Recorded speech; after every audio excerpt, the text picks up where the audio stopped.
श्री राधे श्याम। जय जय श्री राधे श्याम। जय जय श्री राधे श्याम। श्री श्री वृंदावन धाम की जय। जय। यमुना महारानी की जय। श्री श्री वांके बिहारी लाल की जय। कृष्ण बलराम की जय। राधा श्याम सुंदर भगवान की जय। श्रील कृष्ण पाद की जय। श्रील प्रभुपाद की जय। देखिए आगे अब श्राद्ध का महीना आने वाला यानी कुआर में कृष्ण पक्ष में श्राद्ध के दिन प्रारंभ हो जाता है। यह संत कुमार संहिता में कहा गया है। एकादश्यां मुनि श्रेष्ठ श्राद्धे भुक्ते नरो यदि प्रतिग्रासं स भुक्ते दिष्टामुत्रं कुरुकिल विषम। संत कुमार संहिता में और स्कंद पुराण में आता है कि एकादशी यदा नित्यं श्राद्धं नैमित्तिकं भवेत् उपवासं तदा कुर्यात् द्वादश्यां श्राद्धं आचरेत्। युधिष्ठिर महाराज भगवान श्री कृष्ण से कह रहे कि एकादशी के दिन यदि श्राद्ध तिथि हो और उस दिन कोई भोजन कराता है, देखिए शास्त्रों में कहा गया है कि एकादशी के दिन और किसी व्यक्ति की श्राद्ध का तिथि अगर आ गया हो उस दिन भोजन नहीं कराना चाहिए। अगर उस दिन भोजन वो कराता है तो वह प्रत्येक ग्रास में भोजन अगर करेगा, अन्न खाएगा, तो वह अन्न जो है क्या हो जाता है, मल के समान हो जाता है। इसलिए मनुष्य को सोचना चाहिए कि किस दिन हमको कौन काम करना चाहिए। बहुत से लोग ऐसे होते हैं श्राद्ध आता है और उस दिन एकादशी का दिन आ जाता है तो उस दिन अपने पितरों के श्राद्ध करते हैं। इसलिए इस बात को युधिष्ठिर महाराज भगवान श्री कृष्ण से कहा कि अगर किसी के श्राद्ध के दिन अगर एकादशी को पड़ रहा है उस दिन श्राद्ध नहीं करना चाहिए, नहीं तो उस दिन का जो जल है वह मूत्र अथवा रुधिर के समान हो जाता है, खून के समान हो जाता है। खीर तो अपवित्र वस्तु का भक्षण करता है। इसीलिए श्राद्ध के दिन सभी श्रोता गणों के अथवा कोई भी व्यक्ति को ध्यान रखना चाहिए कि श्राद्ध में कभी भूल कर एकादशी का दिन आ रहा है तो नहीं करना, उसे द्वादशी में ही करना चाहिए। द्वादशी के दिन अगर कोई व्यक्ति भोजन कराता है तो उसके पितर बहुत प्रसन्न होते हैं। इसीलिए अपने पितरों के उद्धार करने के लिए द्वादशी में वो श्राद्ध, नहीं तो स्पष्ट कहा गया है ब्रह्मवेद पुराण में कि अगर कोई व्यक्ति श्राद्ध के दिन एकादशी अगर दिन पड़ रहा है, अगर कोई व्यक्ति भोजन कराता है तो यजमान भी नरक में जाते हैं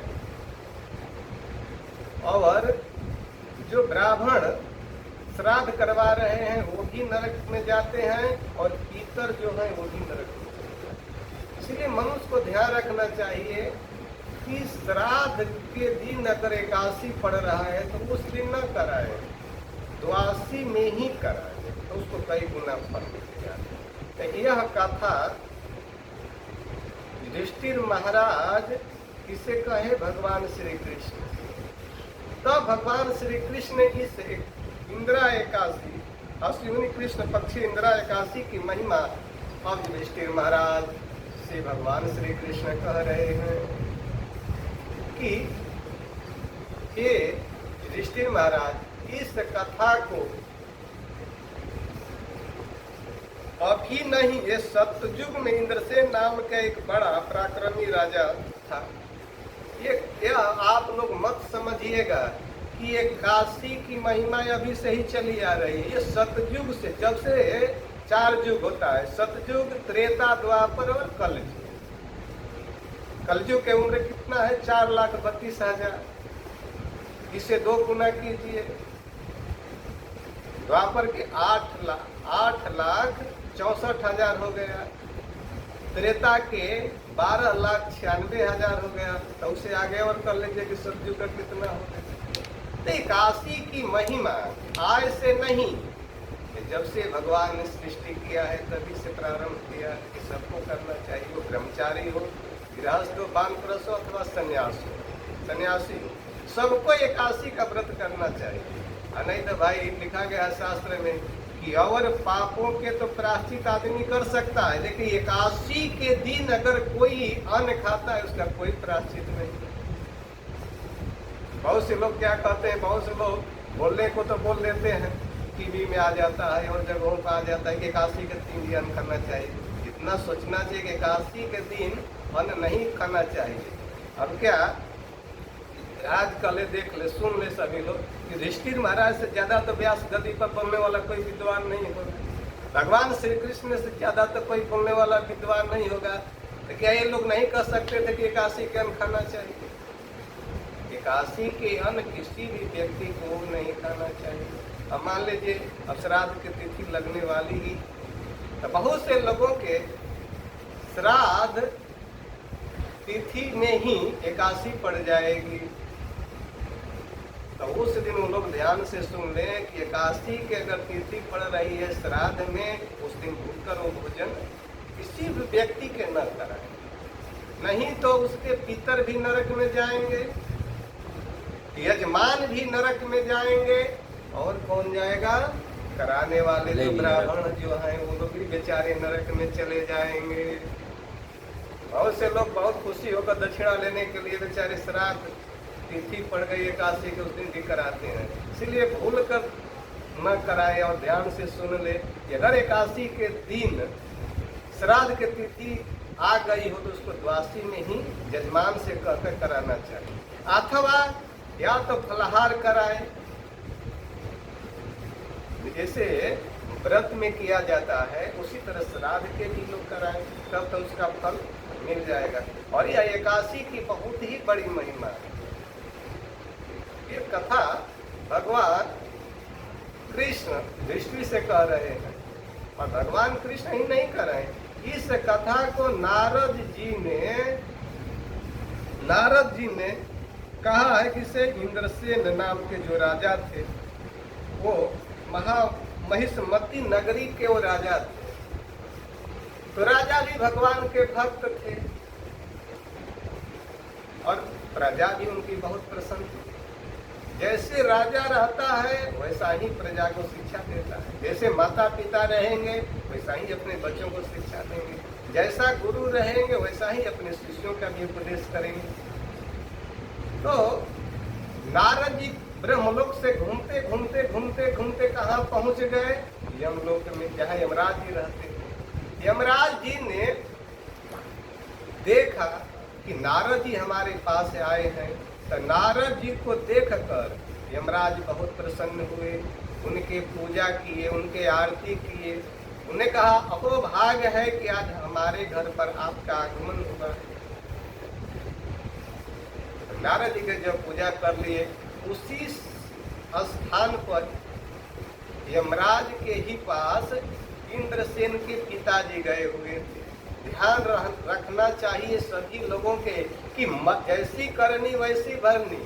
जो व्यक्ति जैसा कर्म करता है मरने के बाद वैसा ही जगह पर जाता है।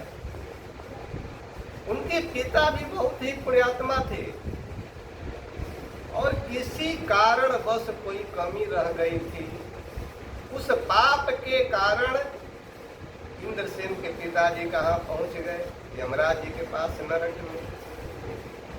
जब वहां पर नारद जी को देखा तब उन्होंने कहा कि महिष्मतीपुरी के राजा मेरा पुत्र जो है इंद्रसेन है, और उनसे जाकर ये नारद जी ने कहना कि तुम्हारे पिता किसी कारणवश कोई ऐसे पाप किया है, जान में तक किया नहीं है, जान में ही कोई पाप हो गया है जो कि यमराज जी के पास नरक में पड़ा हुआ है, और मेरा ऐसे उद्धार नहीं हो सकता है। एक उपाय है। उपाय क्या है? जो आश्विन मास में